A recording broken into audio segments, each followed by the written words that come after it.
mess with the way that this thing sort of captures light. But we're just gonna try it. Yes, I am wearing the same shirt that I did that day.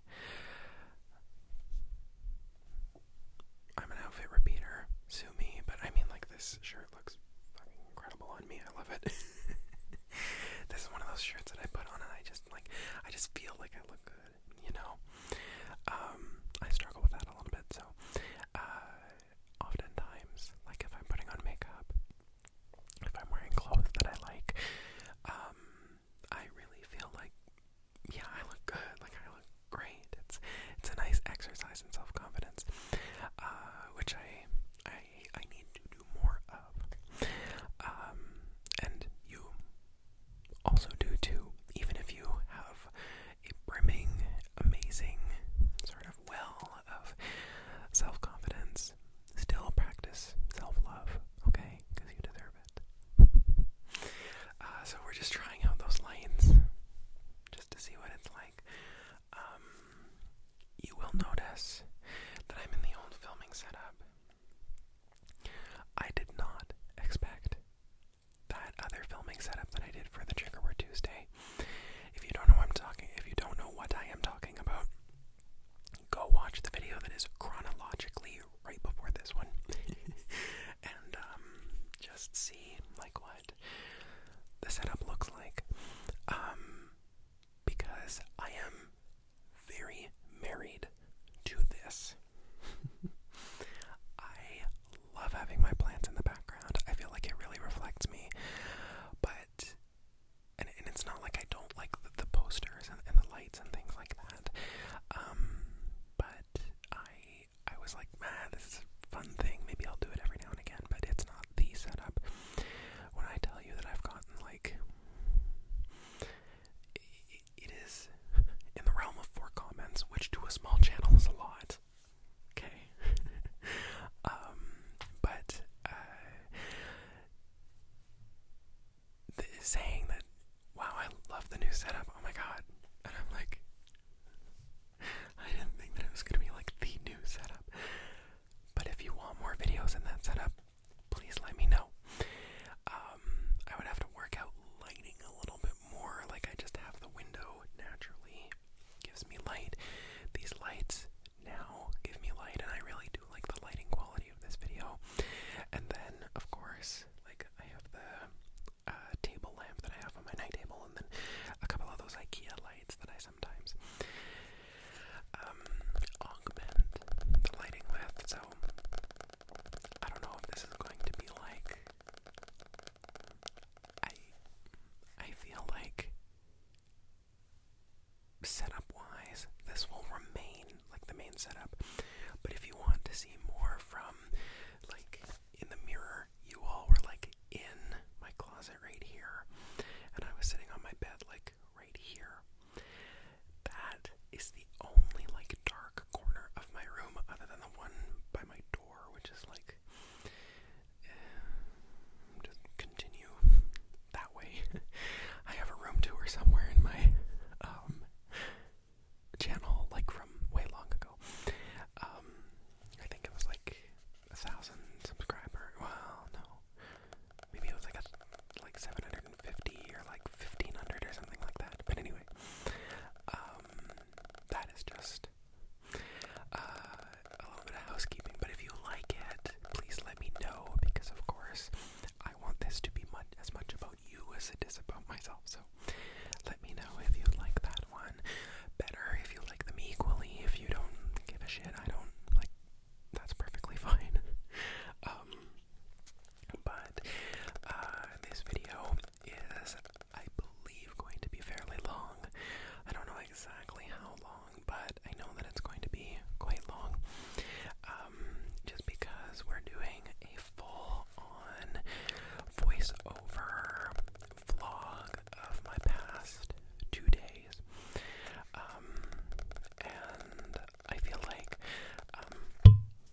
excuse me, I feel like it's been an incredibly productive 2 days, because I did, like, vlog feels like the wrong word, because, like, it's just what it is.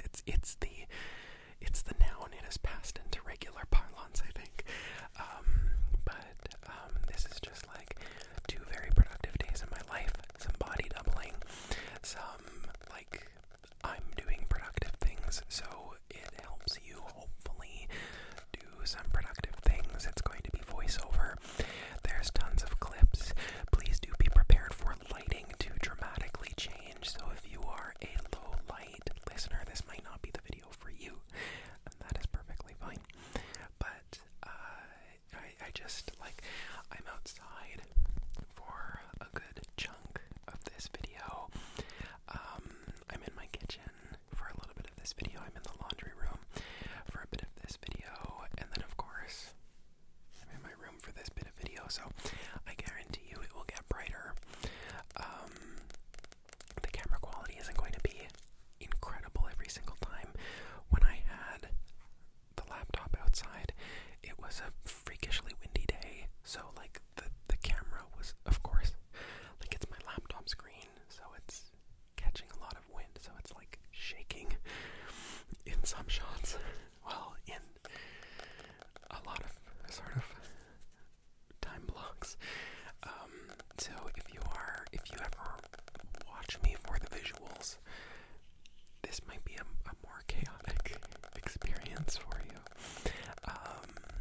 But I think that's all I really want to say before I get into what I want to do for this portion of the video. The reason why I like making these, and I do them infrequently, but not like I want to do them more, I guess I should say, because I find having you all to, and of course you're not there with me, but like just having this thought of, oh, I'm going to be doing something, I'm going to be like dusting, I'm going to be doing laundry, I'm going to be doing this or that. I find that turning on the camera and thinking, well, I'm going to turn this into a video is supremely motivating. It is so refreshing because I get things done, I keep myself accountable. I did not read today. I did not play a video game until I was done the majority, well, all of what I needed to do today. Well, I did watch TV, but I was doing that while I was like doing stuff. I watched Jeopardy. So I like having you all here. It keeps me accountable, it keeps me motivated. And I know, at least from the thousands, probably, of hours of ASMR that I have ever watched, I know a lot of people enjoy it as something to have on in the background while they're doing something. I certainly enjoy having ASMR or YouTube videos that I just find good running commentary. I like having those on in the background whenever I'm doing anything, really, because it just keeps something in the back of my mind satiated. It's less distracting, weirdly enough, with those YouTube videos on and things like that. So hopefully this helps to push you be more productive, and just like, you know, on it with me. We're in this together. We're all in this together. High School Musical reference. So anyway, what we're going to do is, first of all, I just need to tell you all, I finally got this book, which is The Annual Migration of Clouds by Brimi Muhammad. This is from I got the second book. I got the sequel to this book, not knowing that it was the sequel to this book, way earlier, and I told you all on camera at some point. I think there was like an indigo wall that I did or something like that, so I finally got it. I like the way that it sounds for tapping, so that's why I have it. That's why I thought that I would tell you all that I finally got it. But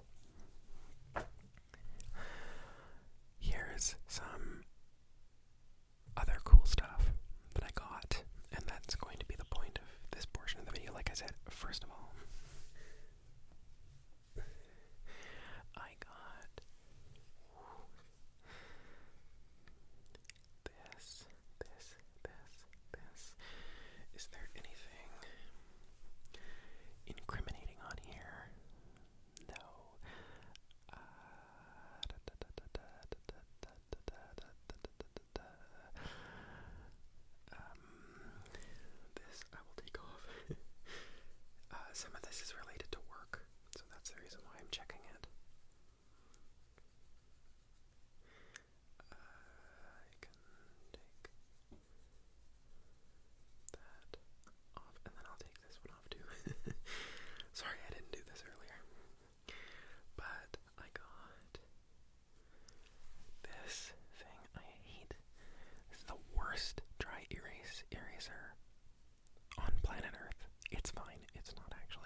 sheds these little black things everywhere,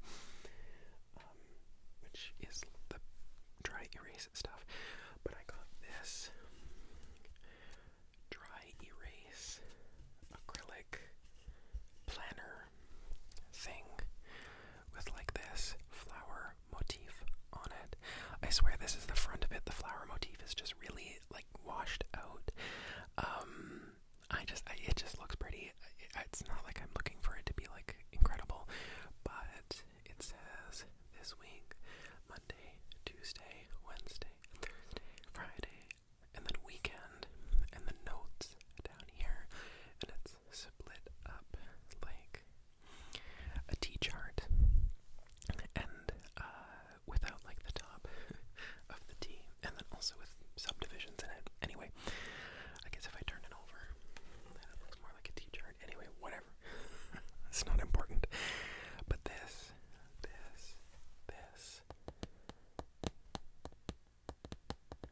acrylic board is part of something that I'm really trying to do, actually. Here is its wooden stand. Let's see if this sounds good. I know that wood tapping is super popular. I'm not much of a tapping listener myself, but I do like to do it. Like, ever since I started watching ASMR, I find myself just like something that I do as a fidget is just tapping on things.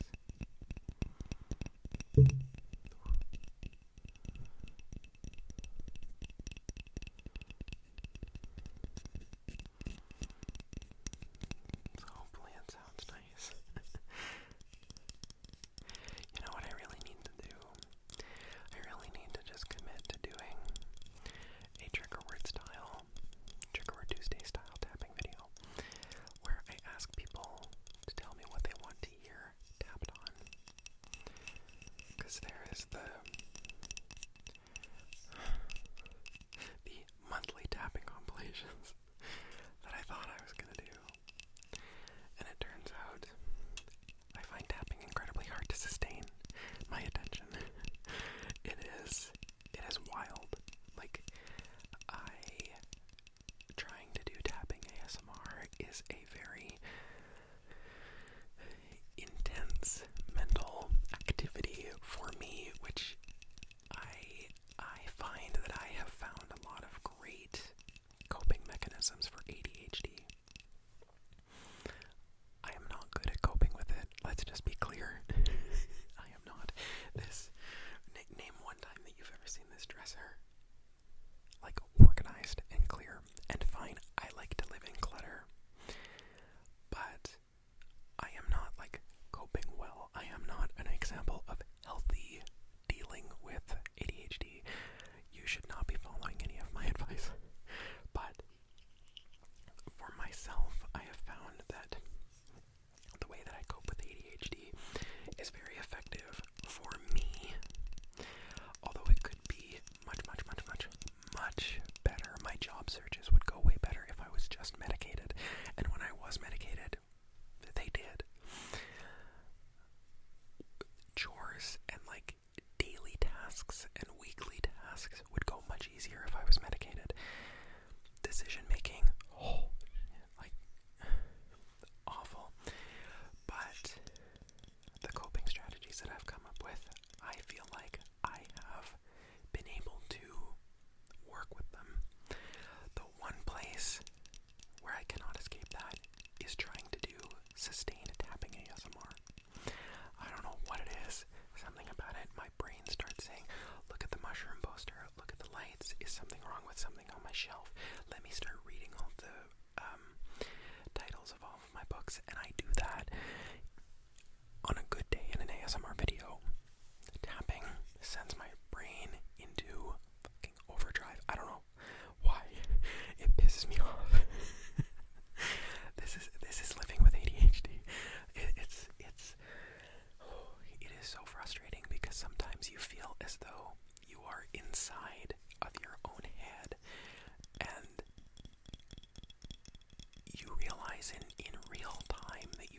doing something that, like, your brain is screaming 1,000 different things, and you are just like, I just want to focus on this one thing, and your brain doesn't allow you to. And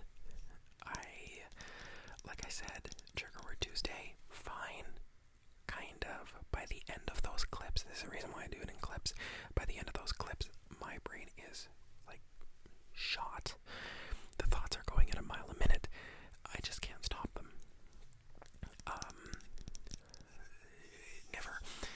Never believe that ADHD is always 100% like a weird, funny carnival, and it's so wacky and random. There are times when it is genuinely, I would rather have ADHD than not. Let's put it that way. But there are some things that I would really rather not have to deal with. But anyway, tapping is one of those things that just sets my brain right off. But anyway, I'm on a tangent. It's because I've taken, 8 minutes to talk about this. And it's simply because the thought of tapping on that thing without talking kills me. My brain starts screaming. But anyway, it wasn't 8 minutes. I know it's not 8 minutes. It was not an 8-minute time frame, but it's what it feels like. I need to give myself grace too. Sometimes I do get a little bit hard on myself because of the ADHD. And I realized that the whole medication thing is because I don't live in a nation where we've got pharmacare. Yes, we do have healthcare, but we don't have prescription. And I'm not covered by benefits right now. So, I just, all these things. And also, healthy dose of procrastination. With the work that I've got right now, I could easily afford it's like health insurance in Canada is weird. Like, it's like I could get Alberta Blue Cross easily. It's incredibly cheap compared to, like, what I have heard from in the States. But there's procrastination. I've looked it up. I've done the research. I was ready to go, and then I was like, well, maybe I'll talk to my mom about it. That was a year ago, and no movement on that front, simply because I have difficulty making decisions. But anyway, can you recognize a theme here? I feel like every time I do one of these, like, do stuff with me videos, it ends up talking about ADHD, and I'm not trying to force it on anybody, talking about it, but I also find that it's, I hope it's validating to anybody who goes through the same thing. Like, yes, it's a struggle, for sure, but let's talk about this acrylic thing. So, it's got the days of the week, plus weekend, and notes. I don't think I'm ever going to use the notes section. I'll just say that right now. Setting realistic expectations for myself, and that's what this thing is. This thing is low stakes. It cost $22. Oh no, that's a lie. It was on sale. This thing was like $13, maybe $13.99, $14, But so it's like relatively cheap, and it's highly visible. It is going to live on my dresser or on my night table, and that little dry erase marker you saw me using, I get to write down things. So here, email that used to say something else related to my job search. Again, I don't talk about my job or my work on here, just because I work with a very sensitive class of people, and the internet is not a place that I need to bring into their lives. It's also not something that I need to be exposing to the public. It's the same thing with my education. My education is directly tied to the work that I do, so I'm not going to be talking about that. Just because, as much as I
said, highly visible. It is low stakes. I can write whatever the hell I want on here. I don't have a lot of space to write a lot, so it keeps what I want to do realistic. I'm setting realistic expectations for myself. Sorry, lots of cuts. It's just hard night distraction-wise. But I find that low expectations, realistic expectations,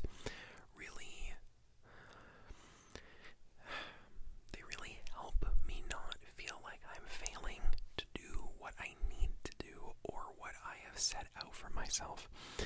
I find list making helpful, yes, but I also sometimes I bite off more than I can chew, and I end up actually a bunch of productivity tools scattered around here. Throw enough stuff at the wall and something will stick, right? But this is a little list pad that my best friend gave me, and it's just like just says on the front I have to do what.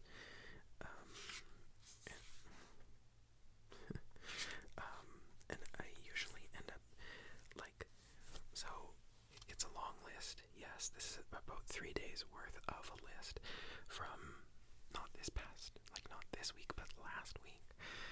And water indoor plants, vacuum the bedroom floors, bedding, laundry, cleaning my tub and shower and toilet, fertilizing my plants outdoor, returning a book to the community library.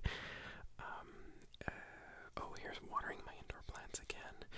I feel like it's from a while ago. Long while ago. Maybe. Oh yeah. It's just.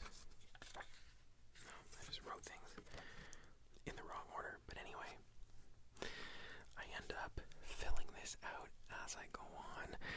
And it doesn't really help me set a goal. It just helps me notice that I've done stuff. And that can help. Makes it feel a little bit like a game. I'm fine with that. Not the most readily, not the most wildly successful. This, however, I have found is wildly successful. I, today, for Thursday, set out 4 things for myself to do. And I have done all 4. Finish filming is my last one, and that's what I'm doing. I'm going to finish filming, and then I'm going to film myself folding some of my laundry, and then that'll be it. So, I've done everything that I needed to do, that I wanted to accomplish this Thursday. This is a great tool for just helping me feel as though I have done things one day at a time, and they're very achievable. And the only sort of expectation is that I have things that I want to do for the next day. And there's always things that I want to do for the next day. My responsible mind wants to get things done. It's just, in the moment, it's very difficult to motivate myself to do those because there's always a distraction. There's always something that I need to do else. Other than what I wanted to get done, and probably what is most urgent, because my brain doesn't like urgency.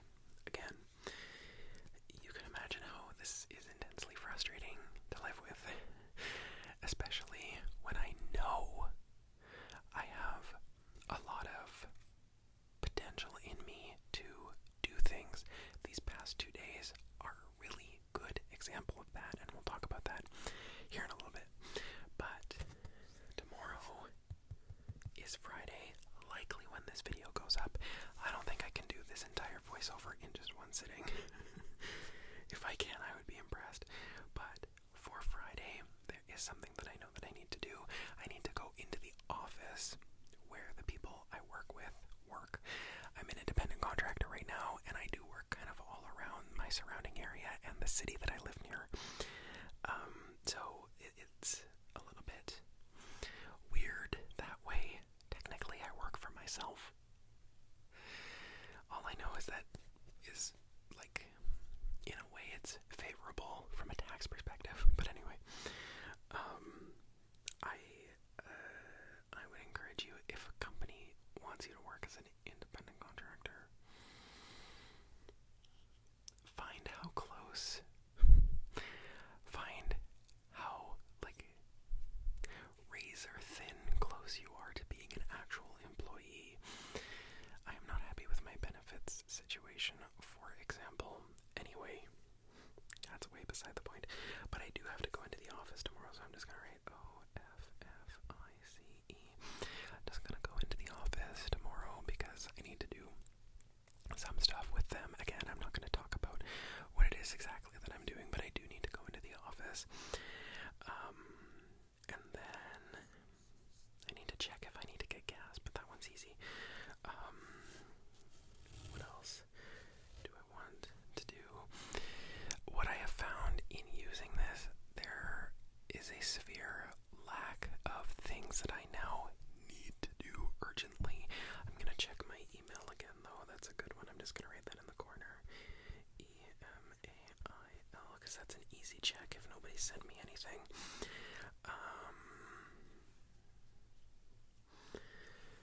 Honestly, I think I'm pretty good. I don't know, this is going to be a good Friday. I'm going to trim my plants outside. O-U-D-D-O-O-R-S. I'm going to fertilize. F-E-R-T. My plants outdoors as well. I do need to give these plants a little water boost. Indoor. W-D-R. Sometimes I worry that there is too little space on this, and I'm going to leave the other spot open. I'm going to leave the other spot open here. So, literally, that's all it's about. And again, it is visible. If I don't get one of these things done, I'm not going to get down on myself. I'm promising myself that, because that's another thing that I really struggle with. I start to feel like I'm not doing as much as I possibly can, or I'm not living up to my potential. This, whatever. If I get to it, I get to it. If I don't, that is okay. For the weekend, I do want to take a walk to that community library because I have 2 books that I own that I want to give to the community library. It's just like in somebody's front lawn, kind of a couple houses behind me. So the walk, community library in that. Oh, I every summer, close to the end of summer, I do what I call wash day, where I take a magic eraser to all my shoes and things like that. So I'm hoping Saturday.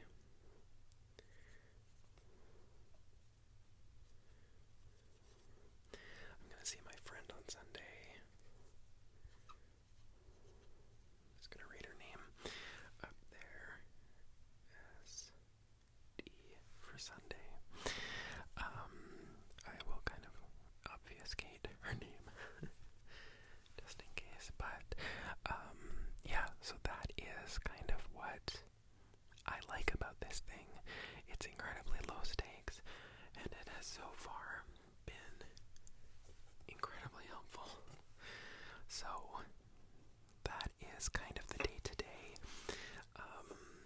maybe a little bit of a chore planner, I guess, but more than just simply chores, if you know what I mean. Then I just put it back in its little wooden housing. One thing that I wish that they had done is they had made its balance a little bit better. It's very precarious.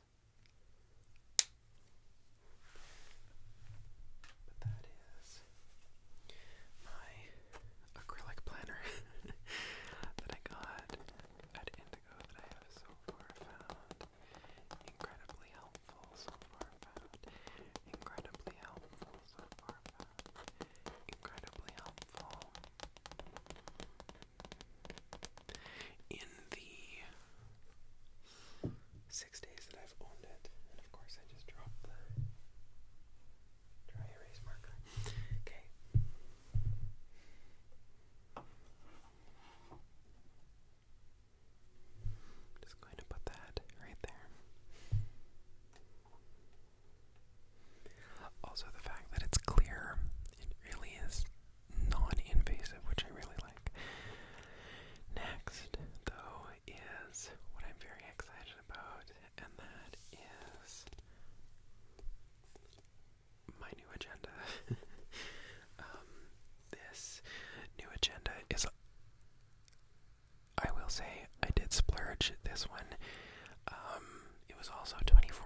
and I think it was discounted to 18. But that means we are going to see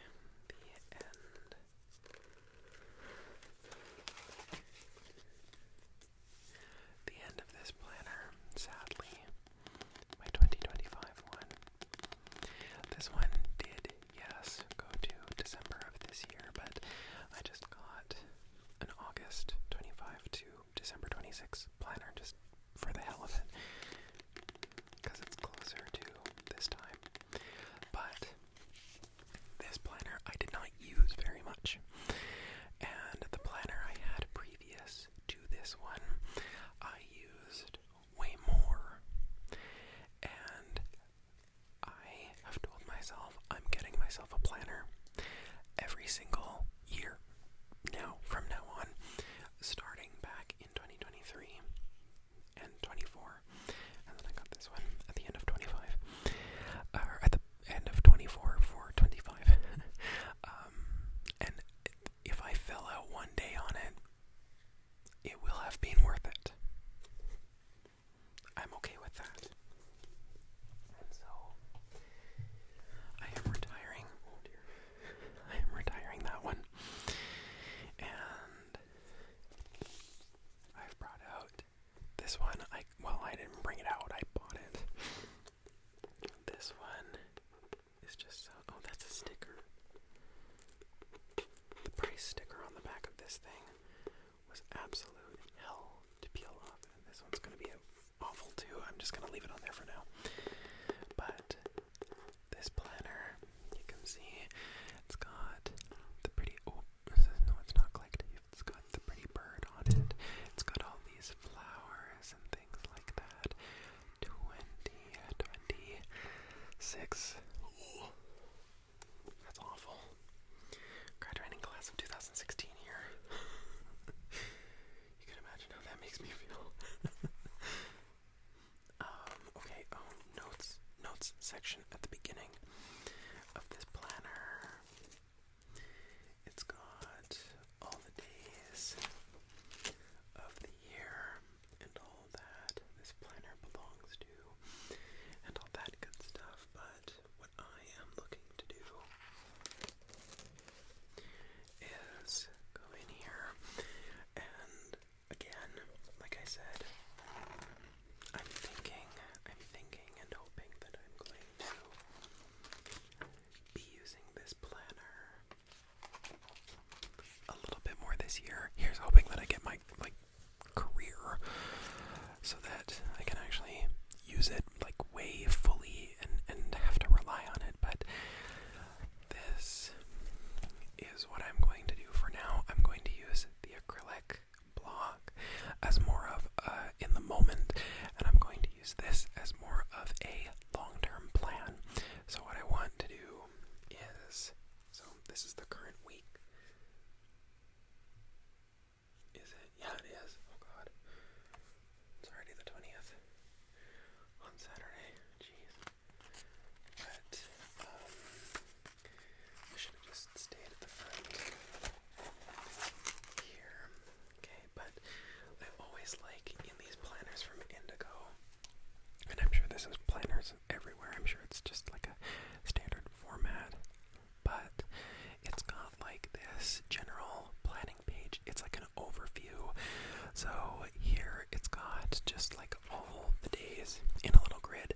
It's got to do, it's got health goals, career goals, financial goals, mental health goals, social goals, beauty goals, whatever.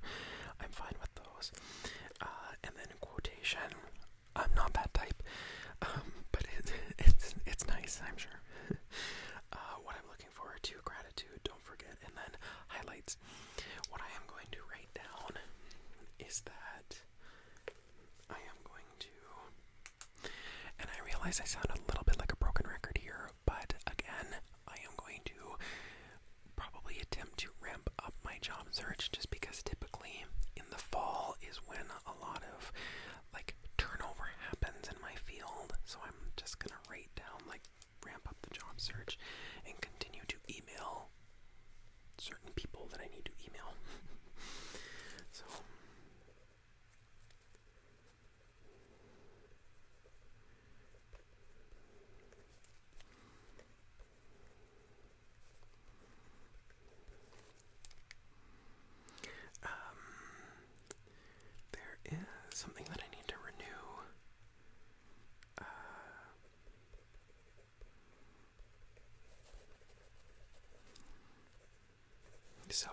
there's also a couple of documents that I need to get and all that.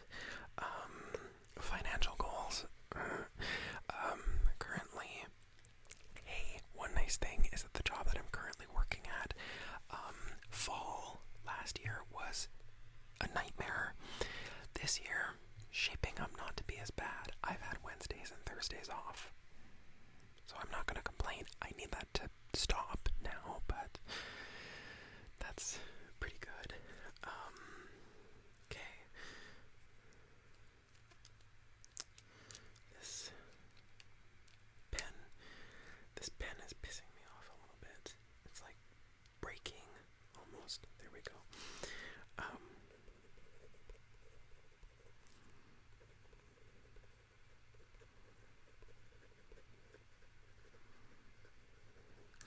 And so that is going to now live on my night table, just as all my others have. I'm just going to put it on the floor because there's not a lot of space for it. But that is sort of a little update, a little what am I doing, a little bit of a mental health chat, and just sort of like, why did I decide to do a bunch of shit with me productivity video? A little bit of a body doubling video as well. I hope that you've enjoyed it. I hope that you do enjoy what you were about to see. It's gonna kind of be a jumble of a bunch of different things that I did, and I'm gonna do a voiceover for it. I'm gonna try to do it a little bit up close like this, just so that you get a little bit more of a intense experience with it. But I'm not gonna do like inaudible or anything like that, just so that you can hear what I'm doing. A little day in the life of myself. So like I said, I hope you enjoy. I'm going to get to it, and whatever I choose to put in here first, have fun watching. I don't know how to end this, so I'm just going to do it now.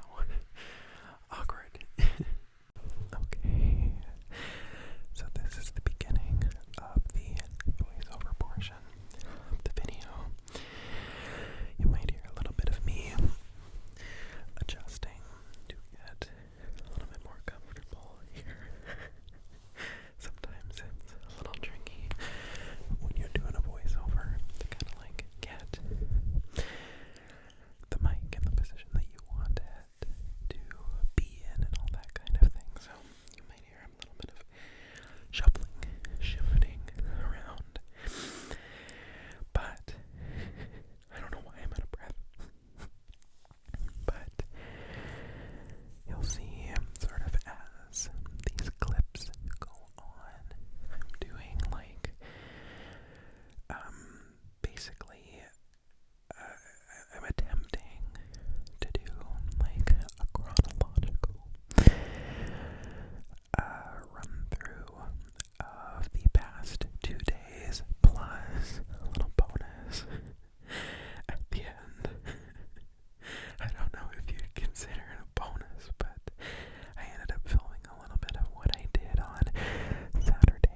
it was a pretty sunny day, and the moisturizer that I end up using, the Fenty Skin, I should say, moisturizer, that has SPF, so that was kind of a priority for me to get the SPF on my face, although you'll end up seeing I was kind of in shadow for the majority of the time that I was outside, so not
just to chop up the sod.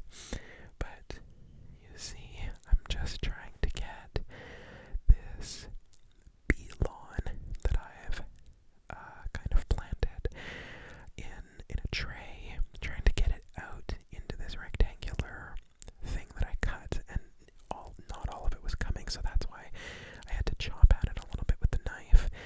And I'm basically just planting it as if I just grew my own sod, and I'm just putting it down into that sort of rectangular gap that I cut out of the existing grass.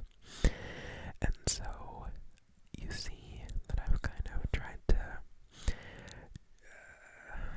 put it strategically in places. I'm taking bits that fell off of what's in that tray and just trying to get it as densely packed in as possible, but also trying to make sure that the little pieces that I'm putting in other places are they've got their own room to breathe.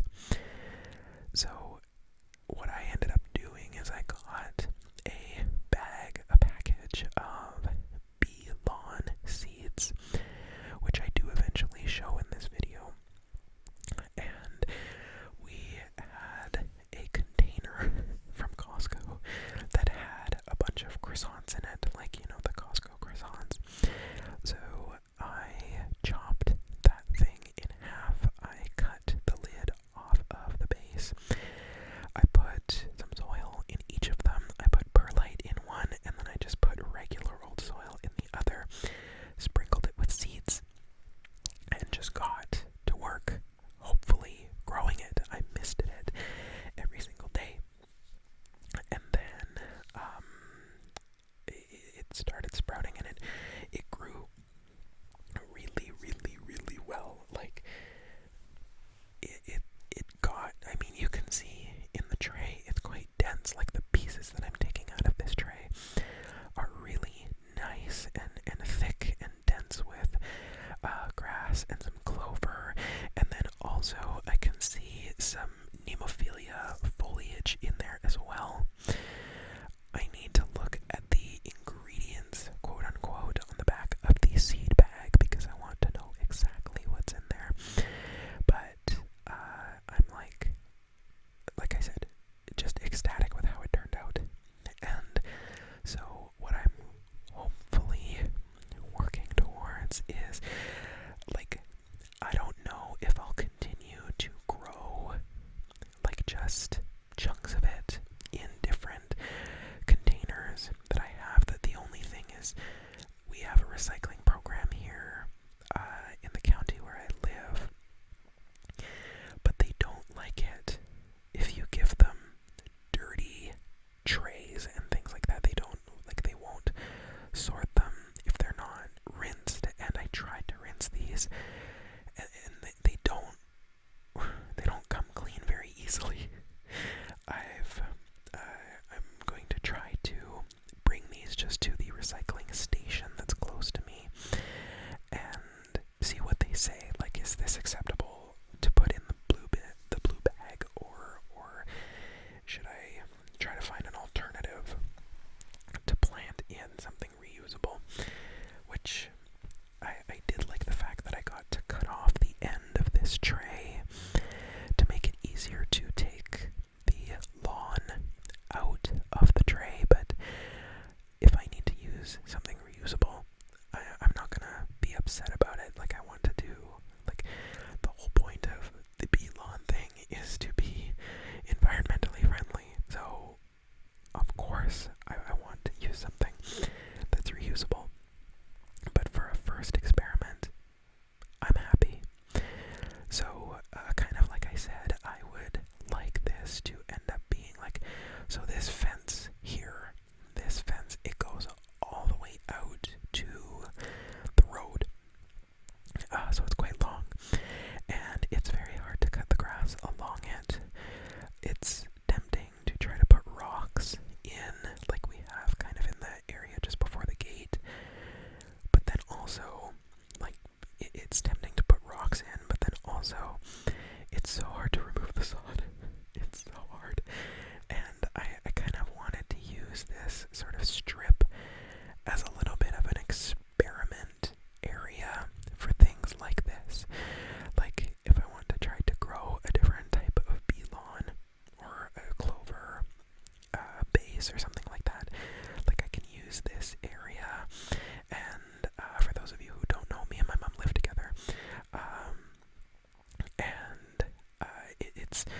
kind of like I'm the muscle, she's the brains. So she kind of just tells me what to do, and I'll plant the perennials, and I'll plant whatever. I mow the lawn, I do most of the watering and all that kind of stuff. But I kind of just wanted to do this, and she was okay with me using this area. Because she still has that perception that, like, lawn like this, like bee lawn, is just weeds to her still, and I'm trying to kind of break her of that thought process, because it's good for the bees, and she loves bees. So I think maybe I'm doing some good work, changing hearts and minds.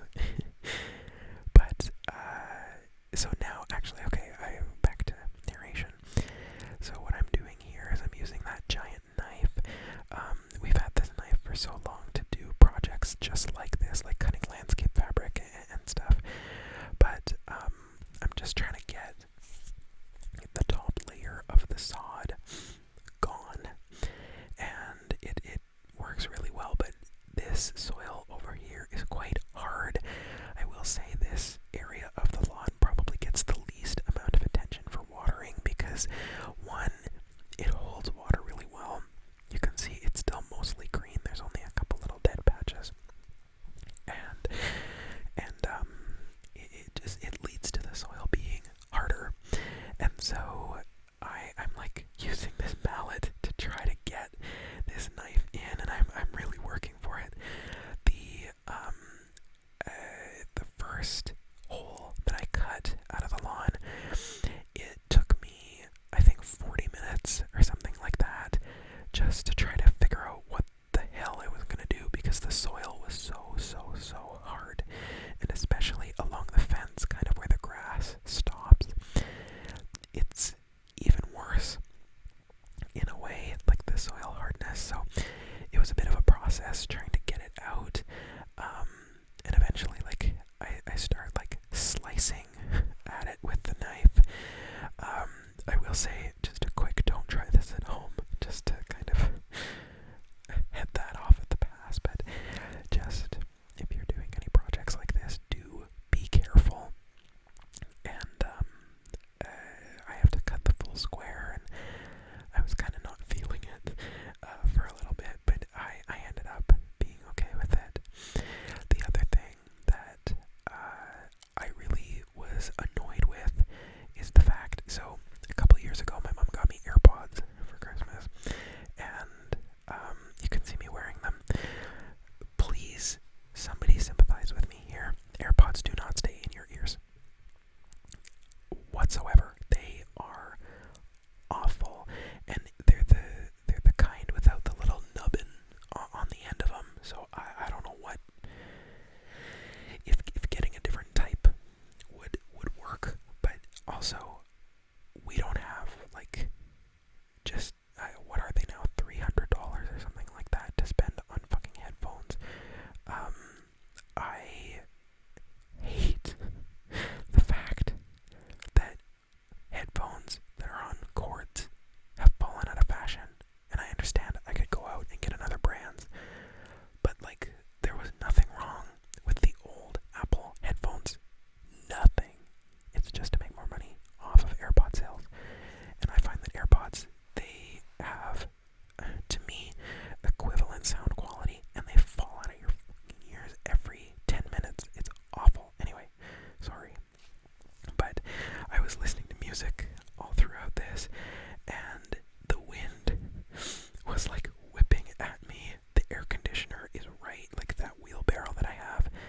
Not a wheelbarrow, but that's what we call it. It's like a giant bin on wheels. Just sort of to the left of that, or whatever this, off the camera, there's the air conditioner, and that was quite loud. And then also it was garbage day, so there was a garbage truck going around the neighborhood, just like, they're very loud. And so I was kind of like not having it while I was cutting at this, but as soon as I started planting, I got excited again, because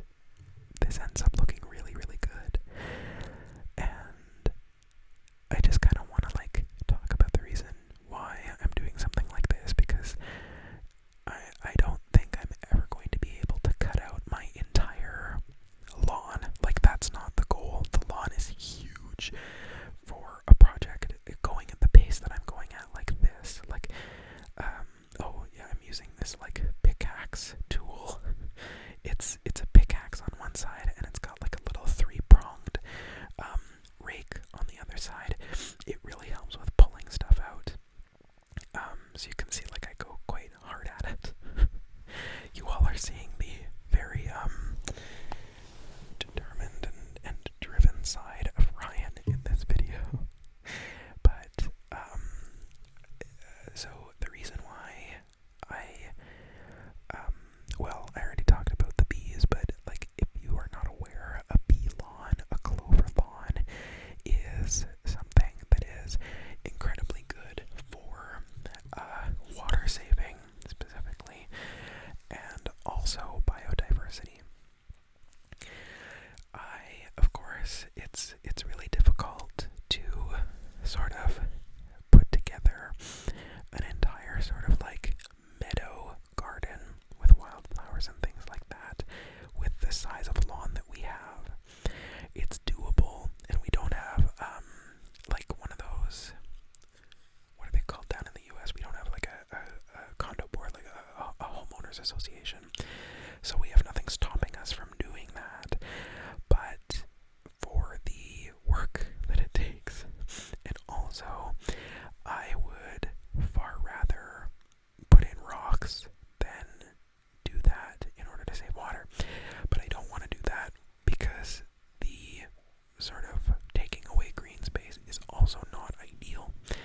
So this is the kind of compromise that I found that helps me not have to put in the amount of work that running, like putting in wildflowers and getting like a meadow lawn going. That's like you've seen them online. They're these sort of like really nice looking lawns that are overgrown with like native vegetation and flowers and things like that. And rather than doing that, what I have chosen to do is I've chosen to see if this will work, and then possibly try to replace the most water intensive parts of our lawn with this stuff. And a bee lawn, it depends on the mix that you get, but it generally flowers at some point. And then also it's got clover, and it's pest resistant, and it also is less water intensive. You don't have to water this nearly as much. I've been giving it a good amount of water while it was sitting in those trays, because of course those trays, they dry out so easily. But the plants that are in with this mix are very good at retaining water, and they're nice and drought tolerant. They're also deer and elk resistant, apparently. So we do not have elk in our area whatsoever, and in the community that we live in, we're quite close to the center, so very often we won't have deer. But I guess if that is a draw for you.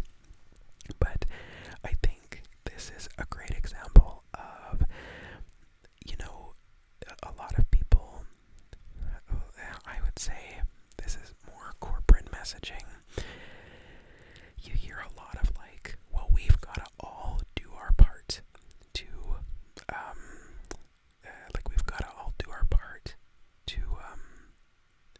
stop climate change, and it can be as simple as putting in a rain barrel, or it can be as simple as taking shorter showers and things like that. And while those are effective, I think that, well, first of all, corporations need to take accountability. I live in a community that is probably about half an hour, well, probably about 20 minutes away from oil refineries. Welcome to living in Alberta. But, yeah, and that is incredibly discouraging to have all of these corporations being like, we've all got to do our part to keep like, there is, in the major city that I live about half an hour away from, it's like, oh, keep our river valley clean, and blah, blah, blah, blah, blah. And I'm like, excuse me, you are refining fucking oil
house, right where you see there's like a drain pipe right there.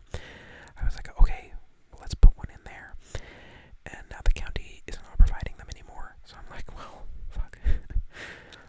Let's start budgeting for, like, they were around $115 in my area for a rain barrel. So I'm like, well, I'm gonna start budgeting for that.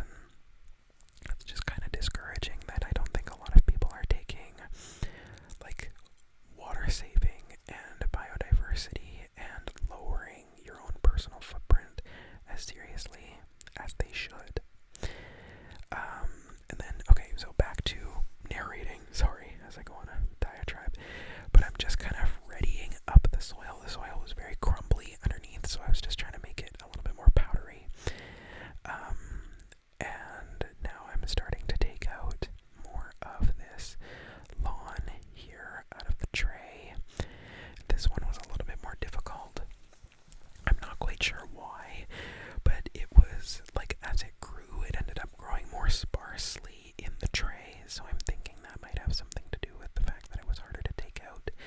So it ended up a little bit more patchy than I would have liked. But you can kind of see here I'm trying to place it as best as I possibly can within the rectangle that I dug out. And I'm trying to like pull soil in because I dug too much soil out and it was a whole thing, but I'm sort of getting it in there now and trying to pull more out of this tray here and really just trying to get it looking nice. Making sure that it looks nice and that also it's able to root into the dirt below and sort of make inroads so that it can establish itself. What I really should have done is I should have taken one more sort of rectangle out of the grass so that I could seed an area just directly in the ground just to see how that works. Because if I don't have to grow it in a tray every single time, I think maybe that's also an ideal situation. But it's just kind of fun doing like little experiments like this. Like if you have a green thumb, if you're the type of person who wants to like have a project, I find that plant propagation really scratches that itch, or plant growing in general. The reason why I mentioned propagation is because if you have a plant friend, if you have a friend with African violets, if you have a friend with pothos or something like that, it's really, really, really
So this week has been a useful lesson in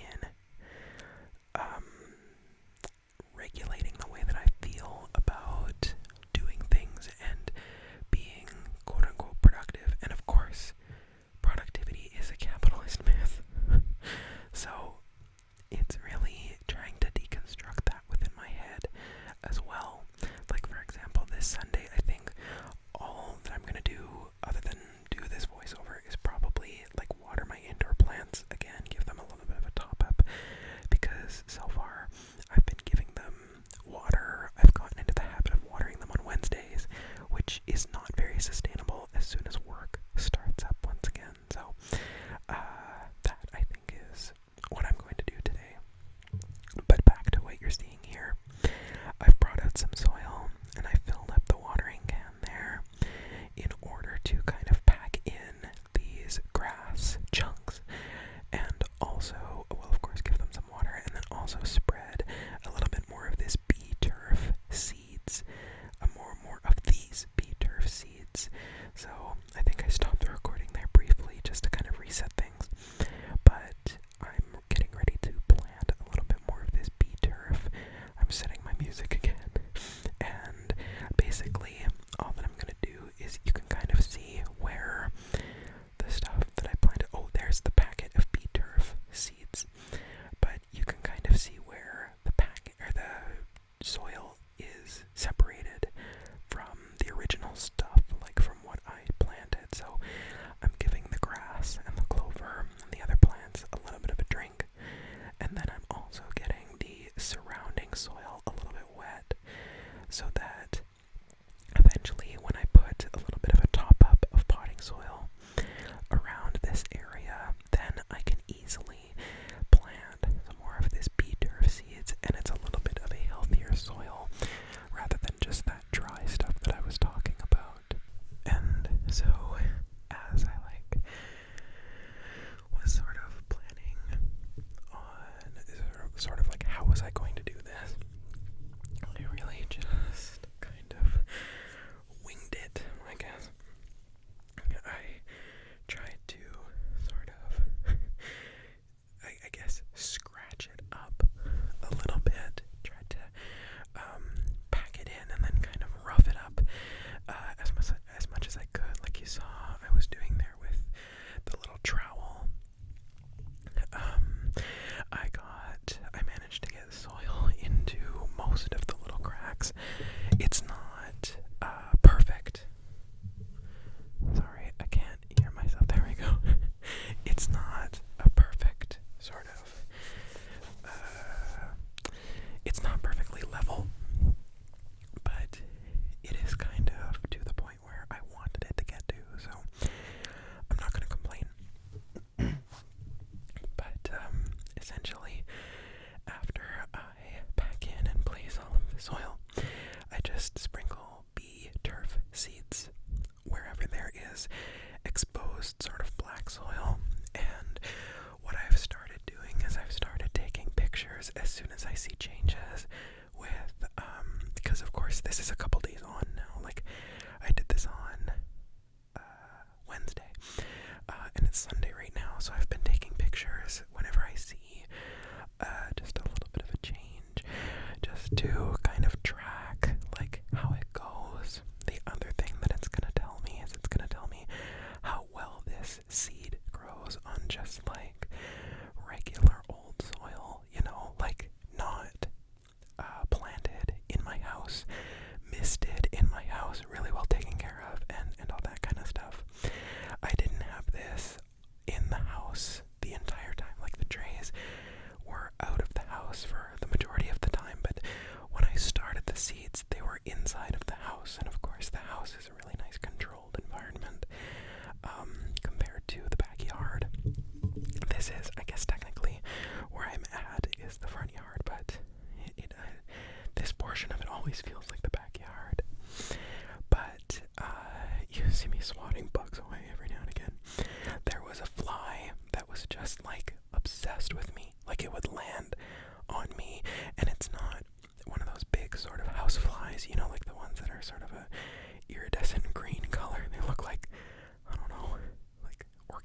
or something. Like, I don't know what the, like, duochrome. But it was a bit of a smaller one than one of those, like, large house flies, and it just kept landing on me. What was I talking about though? Oh, right. But do you see, so where the rocks are, there's like a strip of dirt over there, and that's kind of actually where the hose head is laying right now. And you also see that there are some giant, well, not giant, some bigger rocks that are resting in the smaller rocks. And so this was, I don't know what these people were thinking, but we had a neighbor who built a fence in the wrong spot, and you can kind of see where it is, and it messed up the entire fence line in the front yard. So you can kind of see, like, there's sort of 3 levels of fence. There's where the gate attaches to, and then there's kind of like an extra, probably about foot of fence, and then there's like a little step inward, and then the rest of the fence. So that left us with like an extra, whatever that is, like 6 inches of dirt and grass in the front lawn that I don't believe are on our property line. It's so weird, but it's just like, we need to fill in that area with rock. But the reason why there are those larger rocks sitting in, and you get a better view of them in the portion where I'm washing my shoes. Yes, I know. I'll explain why I do that when we get there. But those were going to be going around our trees. But we got them so late into the year that I'm committing to doing that project next year. Reason being, because anytime we like try to sort of improve the dirt around the trees, if it's close to winter time, all that work is for nothing because the snow flattens it. Some of the dirt runs off with the melted snow, and it's a moot point. So that's going to be a project that I'm going to do come next spring.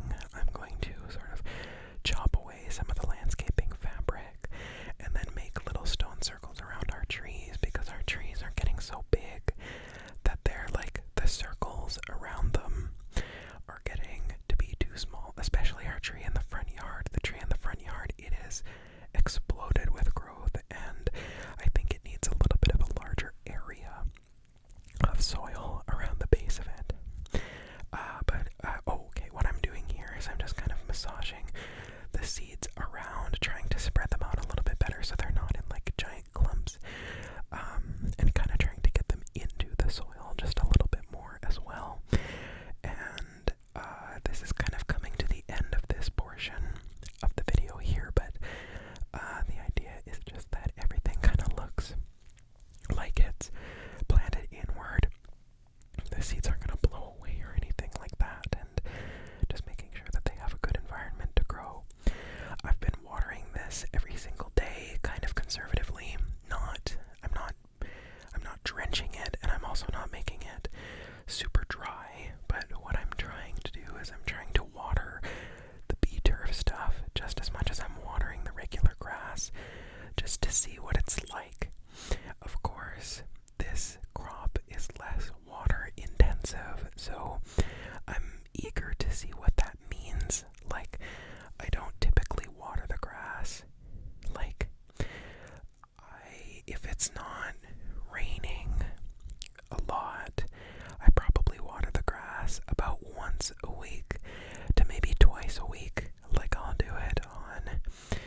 also see that plant that's kind of behind me right now. That's the planter that I planted here on the channel. That was my red, yellow, orange kind of planter. If you're looking for what pride colors it covers. So that one that I'm watering right now is the one that you all saw here on the channel. I did a voiceover video as I was sort of planting it, which was actually really fun. I think I'm probably going to do that next year too. I think that would be really cool. But I'm kind of coming to the end of all of my plant watering here.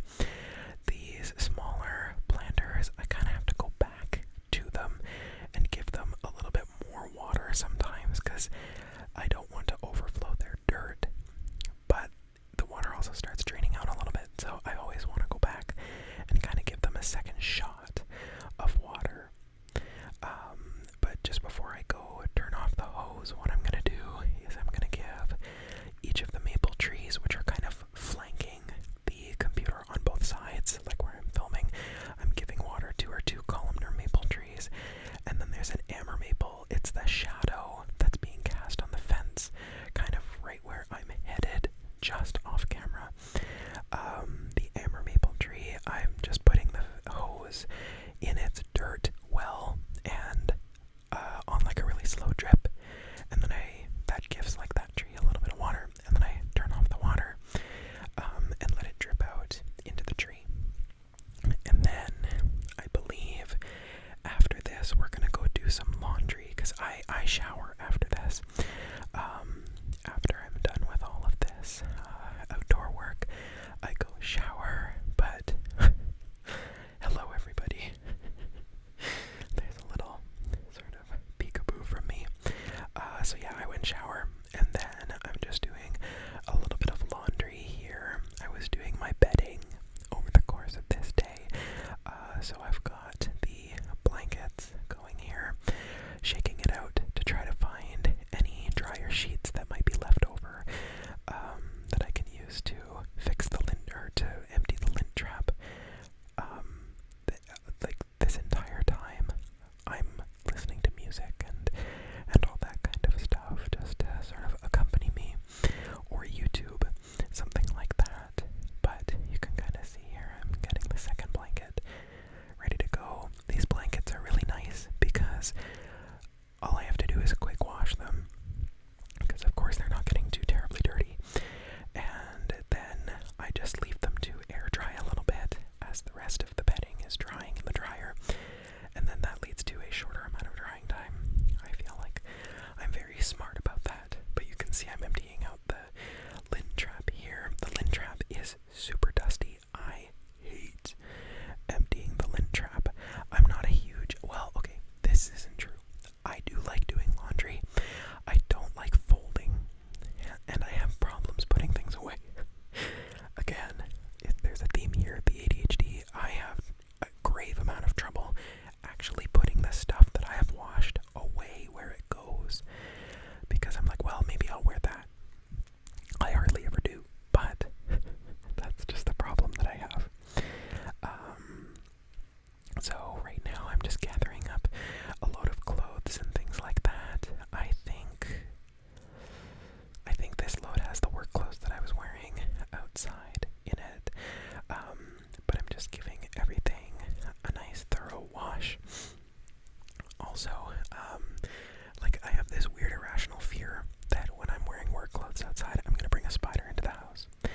Generally, I think I don't, but it always makes me think, oh God, am I gonna bring a spider in? So I always throw them in the washer almost immediately as I come in.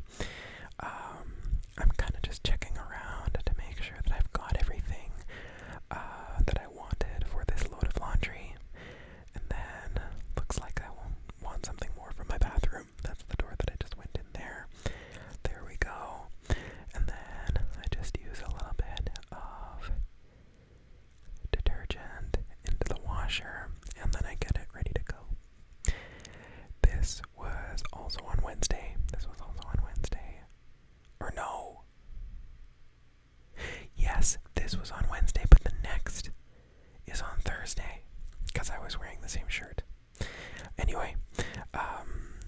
So yes, this is actually the last of what I did on the Wednesday. You can see that I am going to now put a little bit more detergent into the pump thing that I use. This Ecos stuff is from Costco, and it's actually, like, I think it's decently good.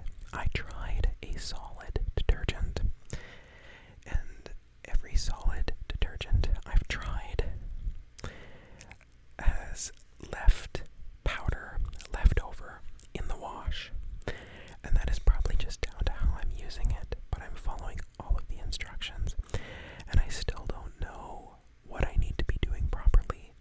If anybody knows of a good solid detergent that works, that dissolves through a full wash cycle, please, please, please, please, please, please tell me how to use it or where to buy it. Because I don't want to use liquid detergent anymore. I'm sick of putting Ecos things into, yes, I put this into the recycling, but obviously it's ideal if I don't even have to do that, you know, because half of what I'm pouring into this little pump thing is just water.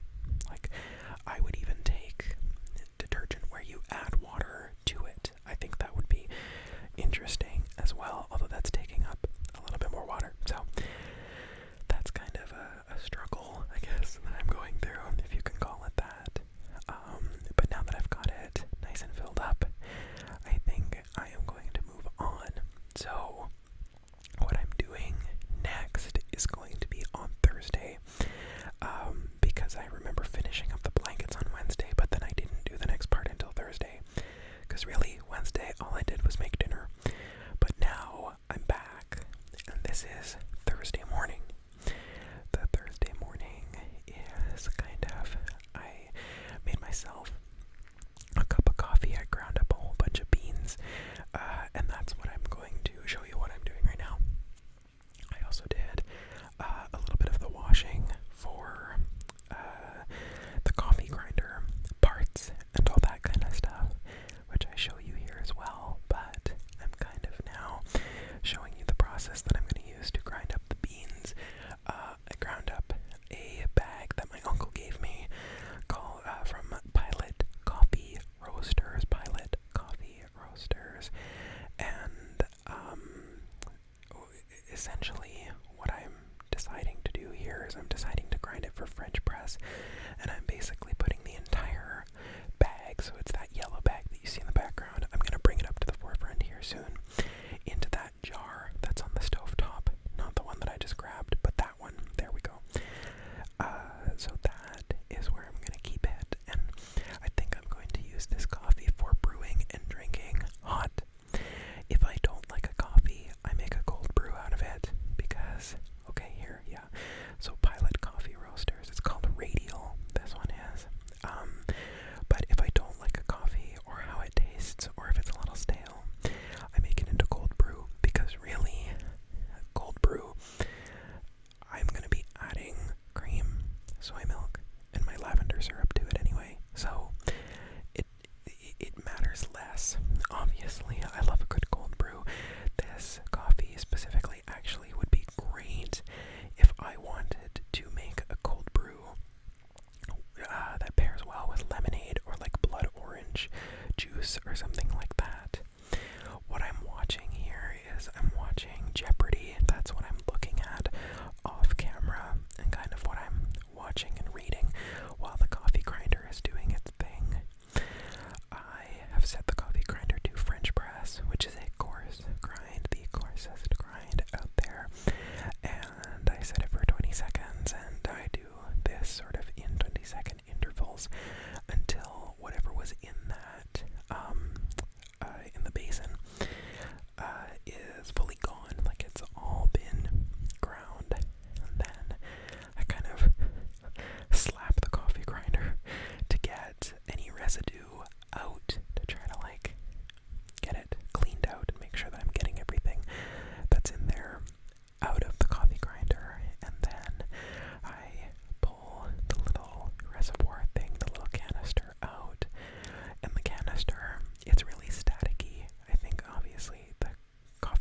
process creates a lot of static electricity, is what I'm guessing. And so that is why I slap it and I take it out so gingerly, because sometimes, like you can see what I'm picking up there, sometimes these little grounds fly out of it because of the static electricity, and I don't know how to stop that from happening. I think I just kind of have to live with it. But eventually you see me using a spoon that I took from a local, well, not a local, a Japanese restaurant in the city that I live close to. I take a spoon, like a ramen spoon that you would use. I take a spoon out from one of my cabinets, and then that's what I'm scooping the coffee grounds into the jar with. And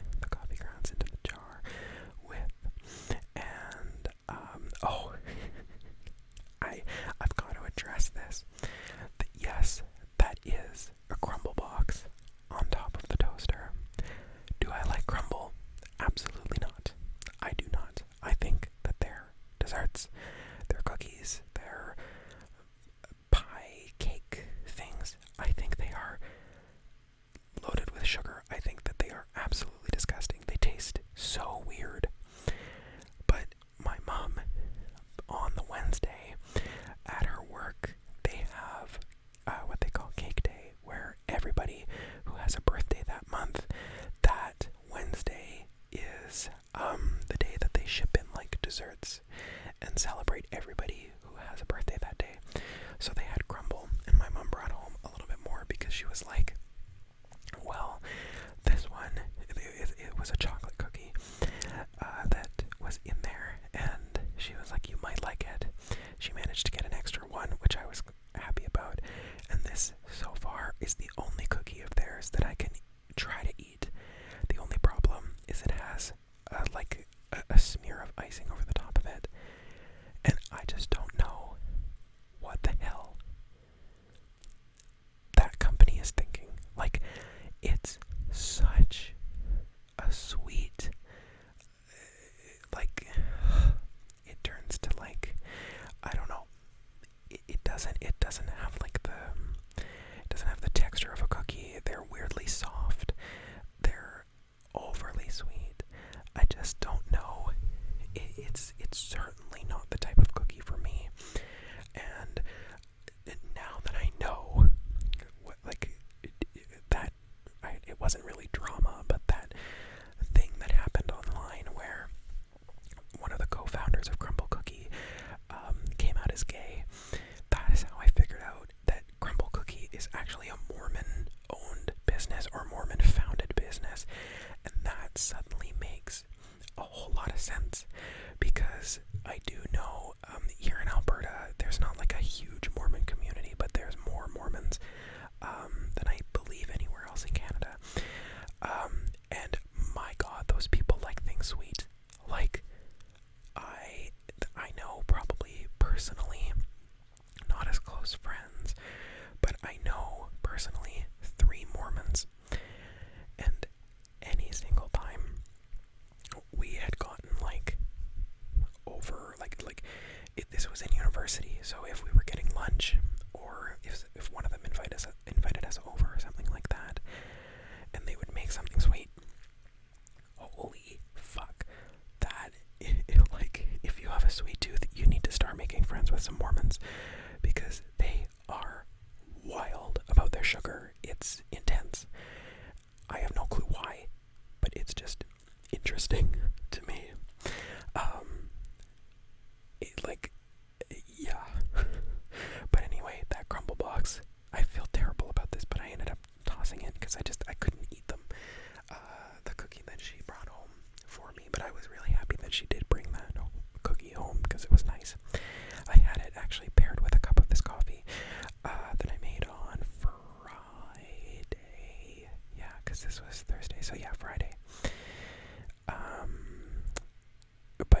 Okay, so the reason why I am making this for a French press is because I actually think that French press is the superior way to make coffee, which is controversial, but I really do enjoy the body of French press brewed coffee.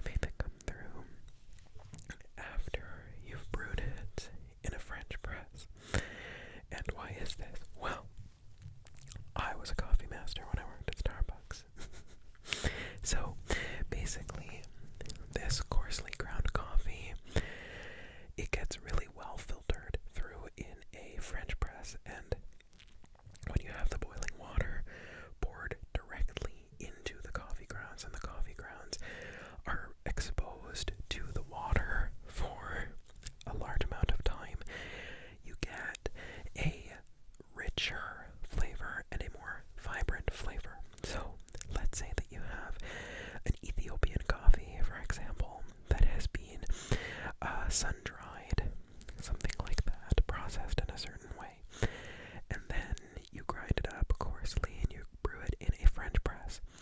Those beans are in direct contact with the water, and usually I brew my French presses for about 4 to 5 minutes, something like that, and that exposes a lot of the water to the flavors that are present within that coffee.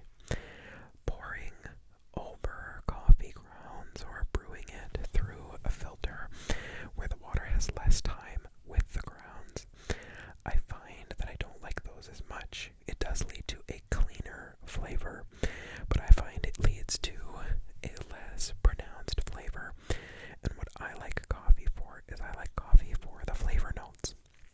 So that Ethiopian coffee, for example, Ethiopian coffee is generally a very vibrant sort of flavor. The flavor notes, especially coffees from Africa, are usually quite fruity and bright, is how I would describe them. And if they're exposed to the water in a French press for a long time, you get those like individual notes of like citrus and honey and all that in the coffee in a more pronounced and I would say much better way.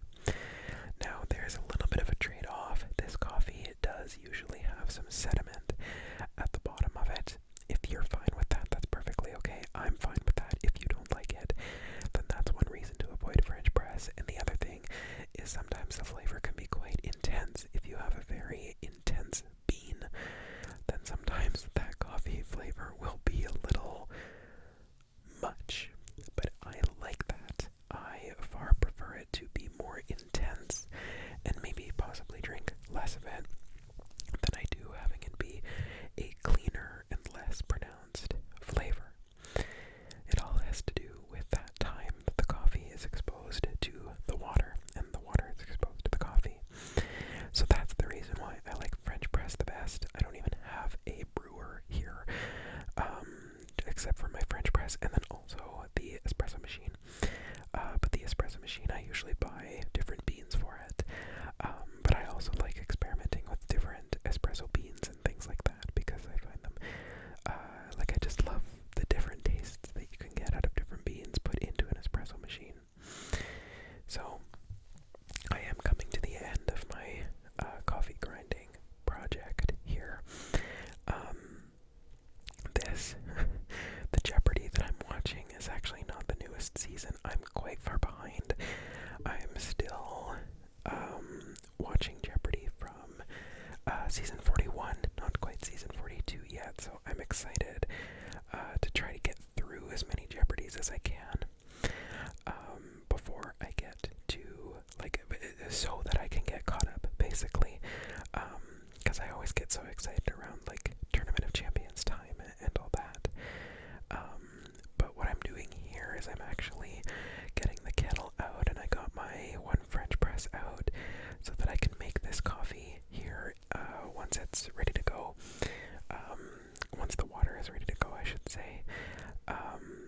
But I just thought I would make a cup of it, and I'll describe it to you all. I wasn't able to take a sip of it on camera, but this coffee is quite a bright flavor. I think bright, vibrant is a really good word for it. It sort of has a medium body, which I wasn't expecting for such a sort of lightly roasted bean. I mean, the color of it, it's certainly not heavily roasted, but I think it's got a nice, it sits on the tongue really well, and it's got a really nice sort of honey and slightly citrusy flavor, but I would probably more so say honey, a really nice sort of golden brown kind of flavor. So it's just really good. I think that if you ever really want to get into something interesting, that's kind of another hobby. Again, here we're talking about hobbies. I think coffee is another really, really good one because generally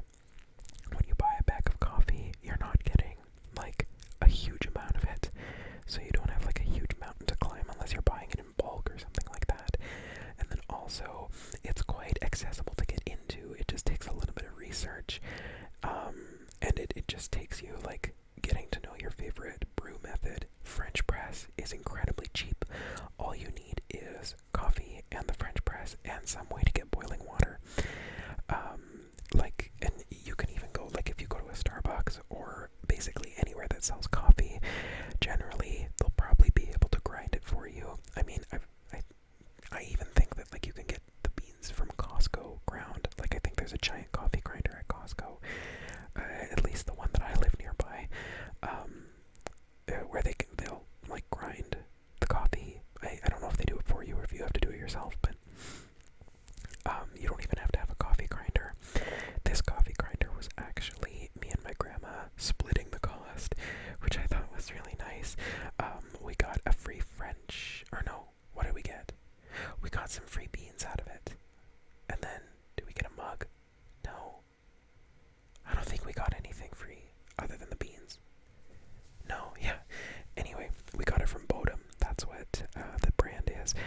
And she and I kind of share custody of the coffee grinder. She usually has it for a couple of months, and then usually I have it for a couple of months.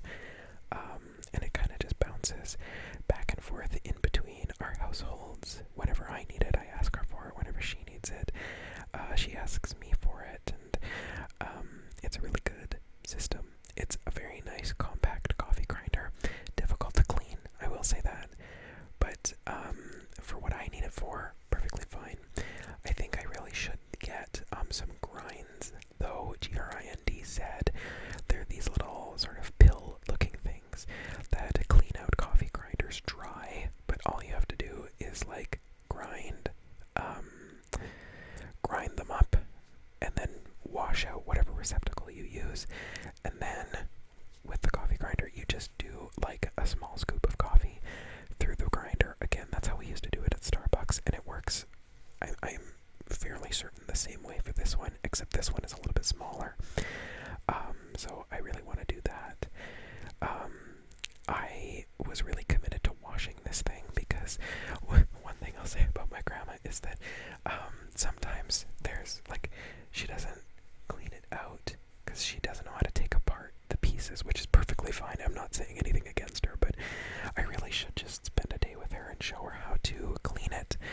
I also really want to show her how to use our espresso machine because I think she would really like it, and she would be able to come over and use it if she really wanted to. She'll never do it. She doesn't like to impose upon people, but I try to encourage her to. Will she ever do it? Probably not, but I still might as well. Any chance that I can take to spend some time with her. So I'm dumping the boiling water into, it's just 2 cups of boiling water, and then 4 tablespoons of the coffee into the French press. I dump in the boiling water, and I think I use slightly more coffee than is needed for what I need, so I only brew it for about 4 minutes. That is what I have found works for me best here at home. Again, I think at Starbucks generally I was doing 5 minutes, but that's just because our measurements were a lot more standardized and things like that. It wasn't just tablespoons and cups, it was like we had scoops that were specifically like use 1 scoop for a quarter pot of coffee or something like that. So that is kind of what I found works best for me. You see, I put the time on the clock. I scoop the rest of the ground up coffee into this jar, and I'm pretty much done with this project. All I have to do is do some washing, which I'm going to show you all here in a little bit once I'm done with the scooping of the coffee and the pouring of the coffee and all that. Well, no, I do the pouring of the coffee when I put you all into the washing setup. It's kind of interesting to try to remember how this all went after the fact. But there, I'm kind of getting the rest of the coffee, and I'm really happy with this jar. It's just a pickled beets jar from Costco. Yes, I know, my family's Ukrainian. I love a good pickled beet. Pickled beets are great. This brand, I think it's called Safi or Safety or something like that. These are great, and the jars are really, really, really, really, really useful for propagation, for, well, coffee grounds. I've used this one now for quite a few different types of coffee grounds, and I just really like the beets. So, net positive on the Costco pickled beets. I'm not sure exactly what I'm doing here. Maybe I'm just getting ready to do a little bit of cleaning, because I know I started to take apart oh, I got myself a mug. There's my little Love is Love mug. My mom got this for me kind of not directly after I came out, but like close enough to it that I was like, it's really sweet. I don't know, I love her a lot. But it's just really cute that she thought to get that.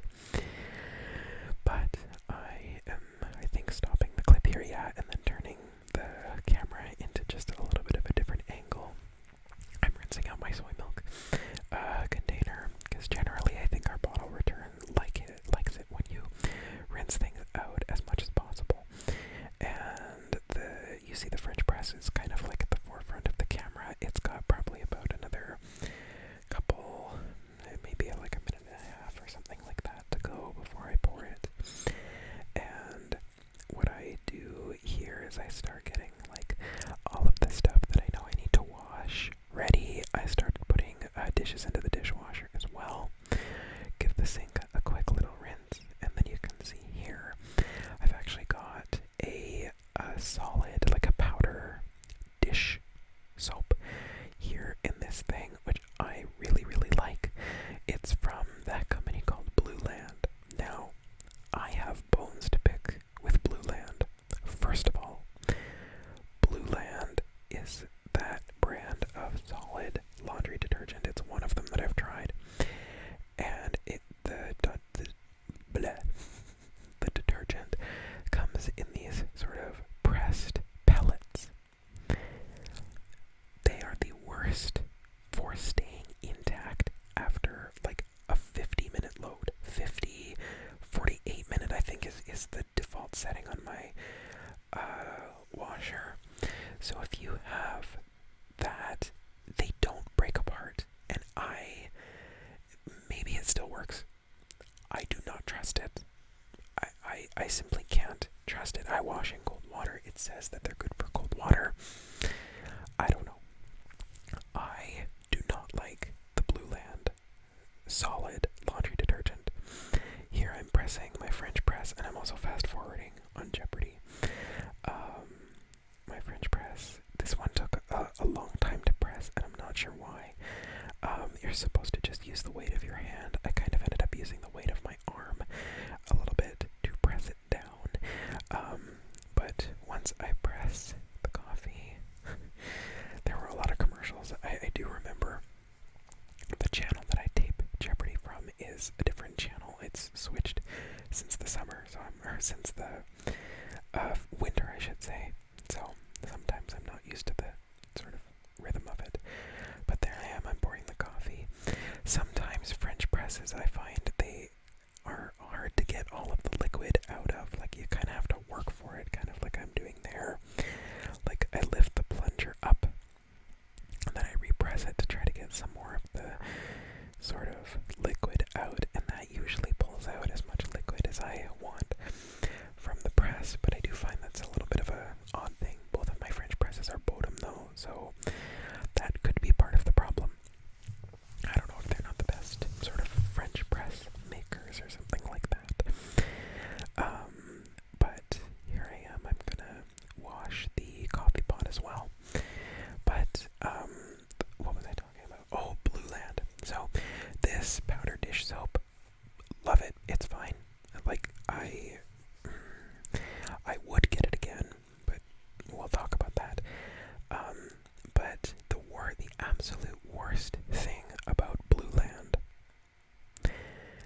is their spray bottles. Their spray bottles do not work. You use them for about, like, I would say probably about a third of what is inside of the spray bottle. You're spraying, you use up a third of what is in there, and then the spray bottles just stop working. The little trigger, it doesn't refill. It's awful. I would never recommend Blue Land spray bottles because they just don't work. Or the ones that they sent me just don't work. It's such a piss off. I've had them for years now, like probably maybe it's been 2 years, maybe 3 years. Well, no, because I think I've had them for 3 years now, and if it's either 3 years or 2.5, and they just suck.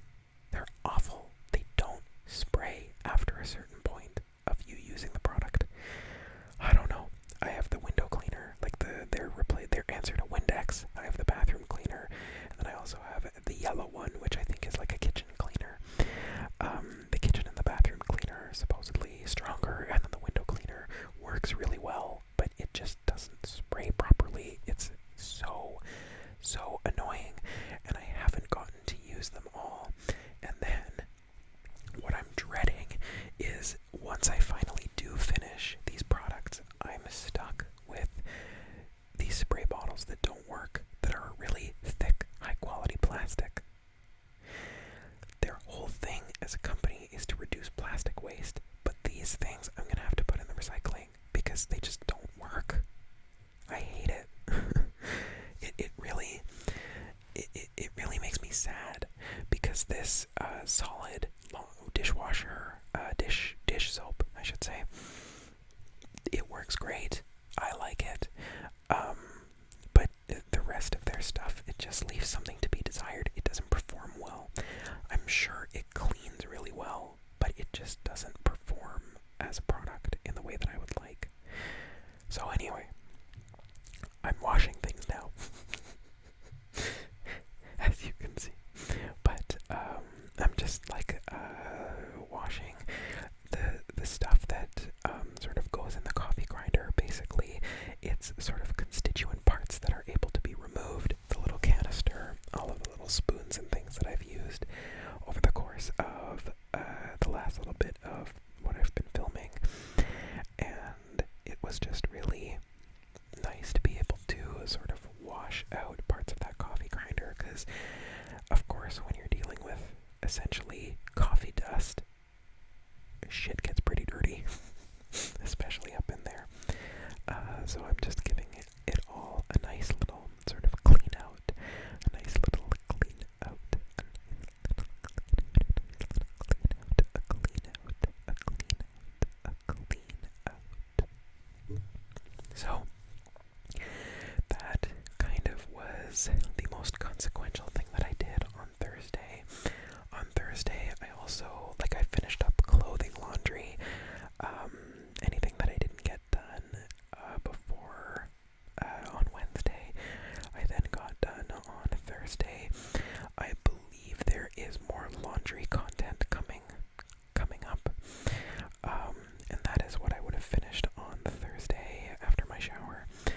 And then on Thursday, what I ended up doing is I filmed the beginning part of this video, and then what I also did is I also finished a lot of good projects that I wanted to do for work and finding a job.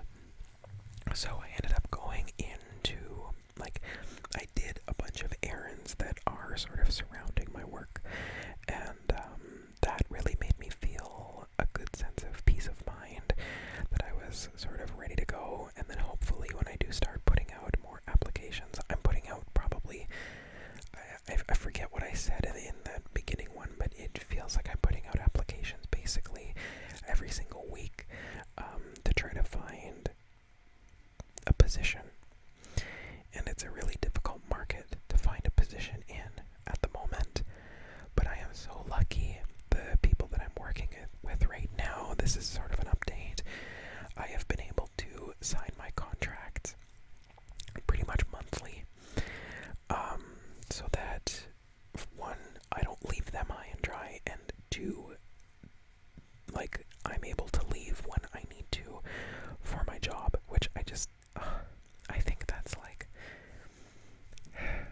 it's a huge amount of peace of mind. And I've really come to a point of realizing that I think I just need to accept that the job will come when it comes. I will get the phone call when I get the phone call. I'm very well qualified. I've got good references. I've got great skills in it. I'm really good at an interview. I talk a lot, so of course I'm good at interviews. But I'm just kind of excited for when that will come about.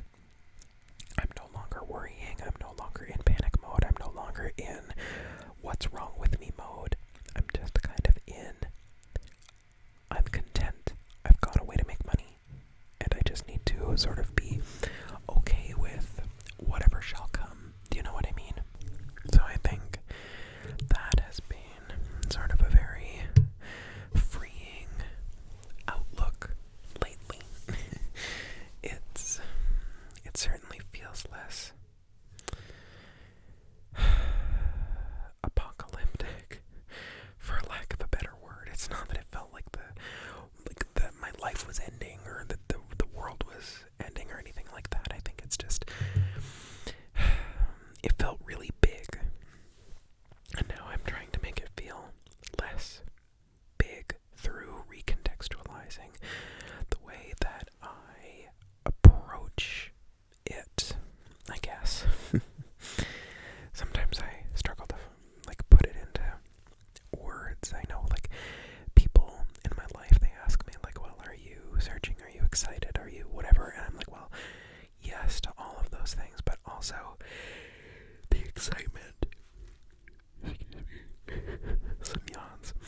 The excitement was part of what was making me so anxious and jittery about the whole situation. So I think I have tried to take something that's a little bit healthier for me in the moment, take an outlook that's a little bit healthier for me in this moment, if that makes any sense at all. Let's see here. I'm just washing the French press, and I think this Thursday, I went through 3 Jeopardies or something like that, which I was really proud of, because now that the newest season of Jeopardy is airing, of course, and now I've got to continue, keep up with it, because it's starting to fill up the DVR. Oh gosh. And I'm kind of running out of TV to actually watch. I've been incredibly tempted to cancel my Disney Plus, which I think I'm going to do here probably tomorrow, Monday, for obvious reasons. And another thing that I'm really sort of dreading is the fact that my mom and I are both Bachelor fans, and that has become a wild situation even before the whole thing with ABC. So I'm kind of worried about what the fuck are we gonna watch? But what I really want to do is I really want to get a more broad subscription service or something like that, to just get a bunch of stuff to rewatch. I would watch old Jeopardies for sure. I want to watch Ken Jennings' original run. I'd like to watch James Holzhauer's original run, but I just don't know where I can find Jeopardy on streaming. I don't know what brought this thought to me. I was going somewhere with this, and now I've lost the plot in my head. Excuse me, sorry. I think maybe it is because I am getting quite tired. I think I was searching for other things to wash here in this part of the clip. I think what I ended up doing is, it's kind of off camera, but oh yeah, I have the compost bin here on the floor, so I decided to start emptying out itself into there. And it was actually remarkably clean when I started looking at the inside of it, like in the workings of it. So I think, I don't think, I know I left it. I was kind of like finished with the whole project at this point, and then I kind of like bang it out in the sink, give it a little bit of a wipe out. There's a toothbrush that I have in with the bag that I'm actually coming to find here, and I use this toothbrush to like clean out the inner workings of it, and I kind of just scrape any of the residual dust into the sink, which there was not a lot of, like I said. But we're kind of coming close to the end of this Thursday sort of session here. I didn't need to prepare anything for dinner or anything like that, so I didn't film anything like that. I wasn't doing a ton of laundry, so there's only a little bit of laundry left, really. And this laundry that I end up doing is that I think the laundry that I reference in the beginning like clip where I'm not doing the voiceover, where I'm actually like tapping and talking in front of the camera. Oh god, I'm so sorry that I keep yawning here. I think tiredness is beginning to get the better of me. Another thing that I'm really sort of looking forward to is I'm looking forward to indoor queer pickleball. And I don't know if I've mentioned this here, but there is also a queer choir in the city that I live near that I want to go to the information nights of. I'm so excited to do indoor pickleball on Mondays, indoor queer pickleball on Mondays, and then also possibly join the queer choir. The clip has changed here. I'm doing a little bit of laundry folding and all that good stuff, hanging things up. This was after my shower on Thursday. But that, back to the choir, I think that would be so much fun because back when I was in school, I sang in my high school choir, and I haven't really been singing much at all since then, other than in like my car, you know, like amateur stuff. I haven't been singing for like for a choir or anything like that for a really long time, so I'm really excited to explore what that's all about because I met two members of this queer choir at an event that was hosted by the pickleball group, and it like the pickleball group is affiliated with like the softball group, the volleyball group, the hockey group, and all that kind of stuff, and there also happens to be a choir in with all of this, so I thought like that would kind of be cool because I met these two individuals who were kind of like, they're not advertising, but well, I mean, they had a banner, so it kind of was advertising for the choir, and I was like, ooh, I kind of want to join the choir because, first of all, these two individuals were quite nice, and also one of them I kind of find attractive, but it was just kind of like, that's not why I'm going, obviously, but it was just kind of funny. I was a little bit starstruck, I guess, for lack of a better word, by these two queer choristers. But here I'm just folding a load of clothing, laundry. Like I said, I absolutely hate laundry, so this, like filming it, really, really forces me to do it, which I am happy about. Like I said, I just can't bring myself to enjoy folding laundry. I think there's a part of my brain that's like, well,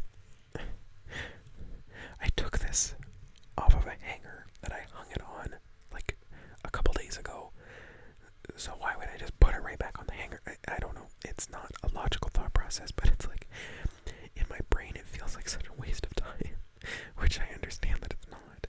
It's just kind of a funny way that I find myself laundry resistant, I guess. also see that my hair is finally to the point where its length is beginning to annoy me because it tickles my head. In fact, in this clip where I'm folding laundry, it's quite annoying. And right now, as I'm recording, I should say, this voiceover, my hair is in my face and it's starting to tickle. And do you think I would make a haircut? No, this is something that I started thinking about last week, clearly, because on Thursday it was annoying me. But have I made my haircut? Not yet, not yet, not yet. And it's really annoying me. So, that is also, like, if you see me kind of with a frown, I'm not angry at anything, I'm just angry at my hair. But after this, after I did all my folding, I carried on to the, like those errands that I needed to run for, like work and job hunting and all that kind of stuff, just because I needed a few of those things. So that is something that I am incredibly excited about. And up next, I'm actually going to be doing the shoe washing segment of the video. But this was kind of the culmination of my really productive Wednesday and Thursday. I felt so good about myself afterwards that I think I just need to revel in the days where I will feel good about myself and then be forgiving to myself in the days where I don't feel as like I don't feel as good about myself for what I have gotten done. Like, for example, here this Sunday, I know I've said this before, but I need to, and as I have been filming this voiceover in different chunks, I've started to feel more and more okay with the amount of work that I guess didn't do today. Because you know what? My worth is not determined by what I can get done. I showered today, I fed myself today, and I got myself ready for tomorrow. And that is all I should be expecting from myself, you know? And the Wednesdays and Thursdays, they will come, and sometimes these Sundays will come, and I just need to learn to kind of roll with that, you know? Excuse me, sorry. I think my allergy pill is wearing off, and sometimes fall can be a little bit of a stuffy time for me. I don't know if anybody else notices that, but sometimes I feel a little congested around like the turns of the seasons. So now comes the bonus clip. This is, I guess, a ritual. I don't know what you'd call it. This is something that I do every single year. And I know it seems a little bit weird. So what isn't weird is I wash these garbage cans, all of the garbage cans from inside the house. I give them a quick wash, just to kind of like refresh them, you know. So I do that every single year. They get washed every year. Generally, I also try to wash some of these like outdoor buckets and things like that we have, like things that we put plant clippings in and all that good stuff. I wash those, and then also comes the shoe wash. I love shoe wash day. It is one of my favorites, other than window washing and other than planting the plants. The shoe wash day, really, I love it, because I will tell you all a little bit of a story. I have freakishly wide feet. My feet are a men's size 10. The ball of my foot is so wide that I frequently have to buy a size 11. And that obviously leads to some problems. Some brands of shoe, their size 11 is way too fucking big for my foot, but it fits the ball of my foot, but it's not comfortable to wear because it's too big in other ways. Then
to see if my foot has grown since then, but my foot has been very large for a very long time, and it hasn't grown since I was a kid, so these probably fit me back in grade 10 or something like that, and even before then as well. So that brand, those old Diesels worked. New Diesel shoes do not. The other brand that I found worked is certain Under Armour shoes work. There are some Under Armour stores in that nearby city that really work for me, or sorry, that I go to, and they have certain shoes that really work for me, but sometimes they don't.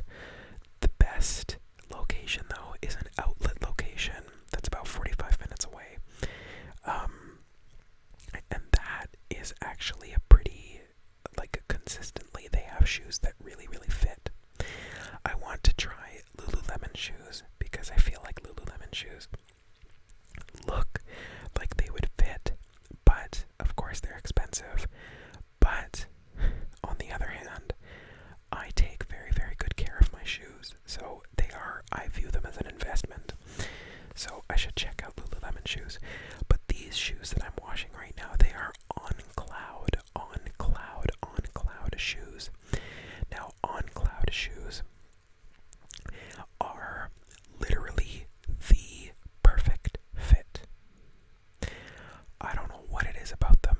They are a running brand, but they just click onto my foot perfectly. I don't know why. I don't know how their size 11 is just perfect.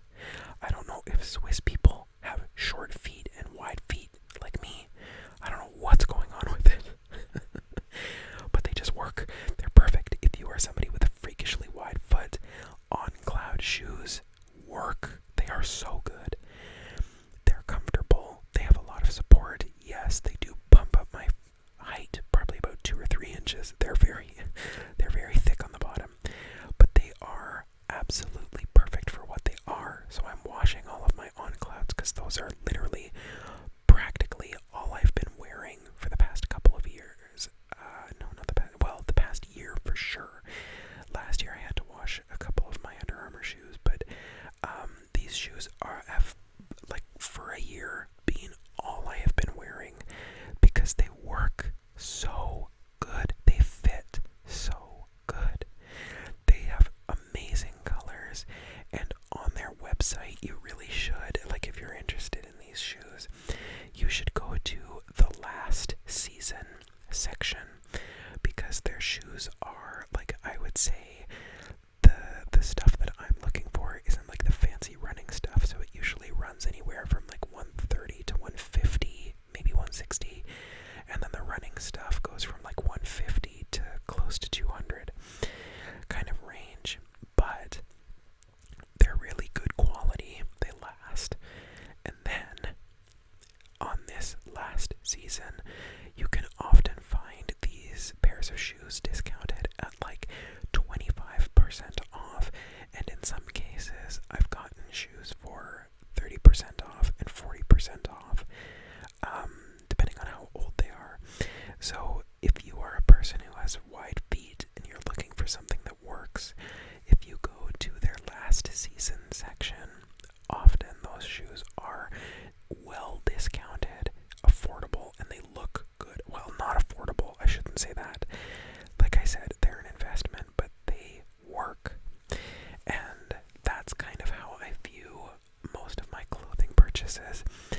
It's either the $7 shirt from Old Navy that is just a means to an end, or it's a nice button-up that I'm gonna have for hopefully 5-10 years or something like that.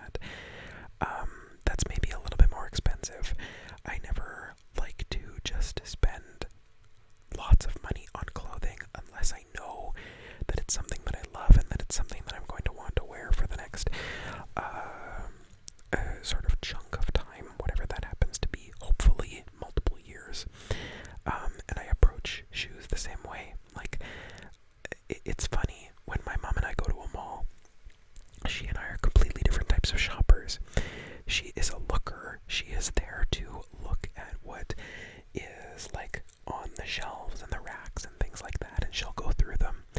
Me, I do a quick scan, and I'm like, I don't like that, I don't like that, oh god, that looks good, let's go get that. And then I look at it, I try it on, I don't agonize, I either get it or I don't get it.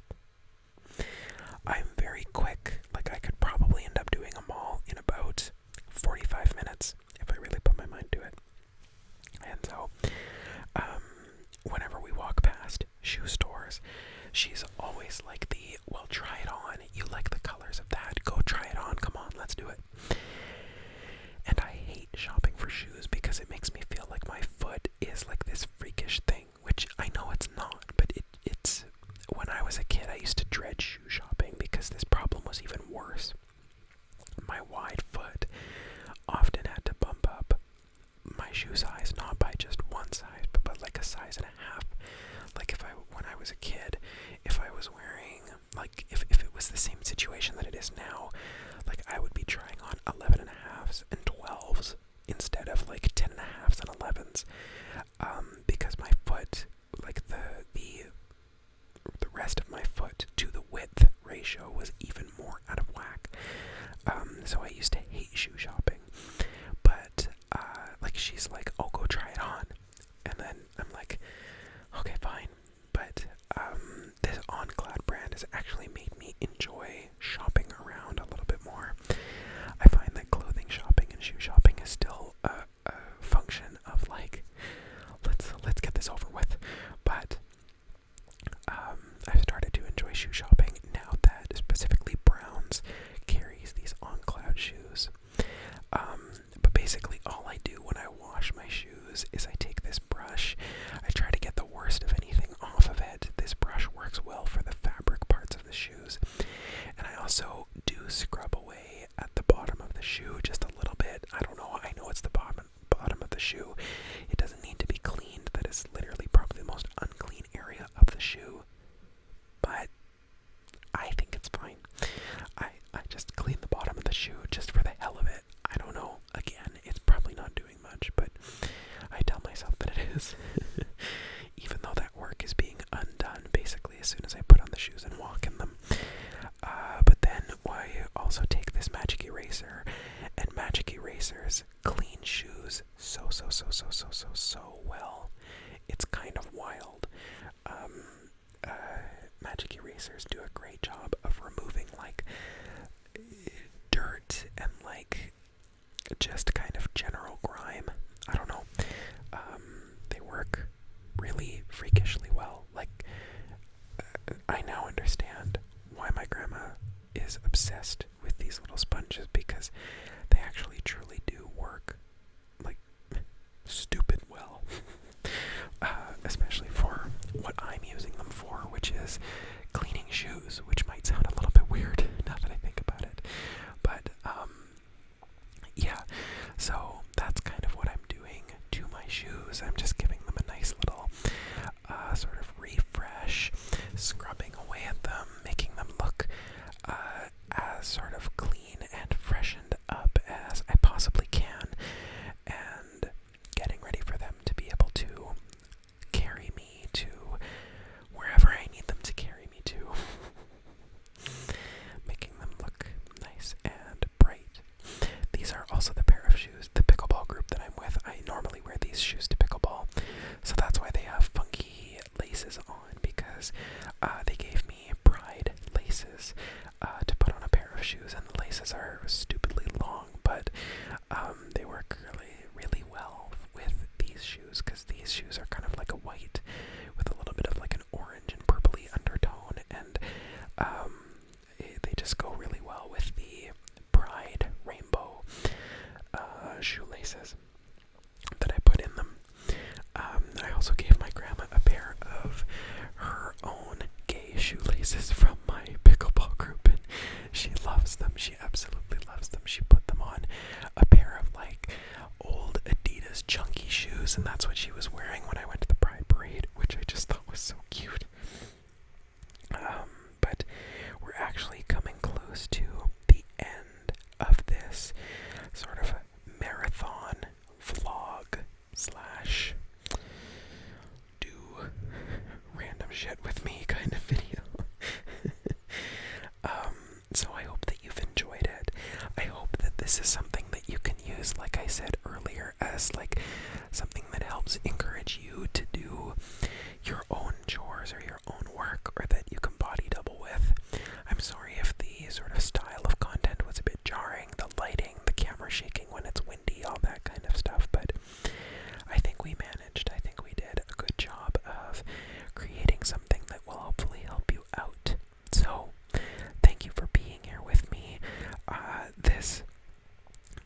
say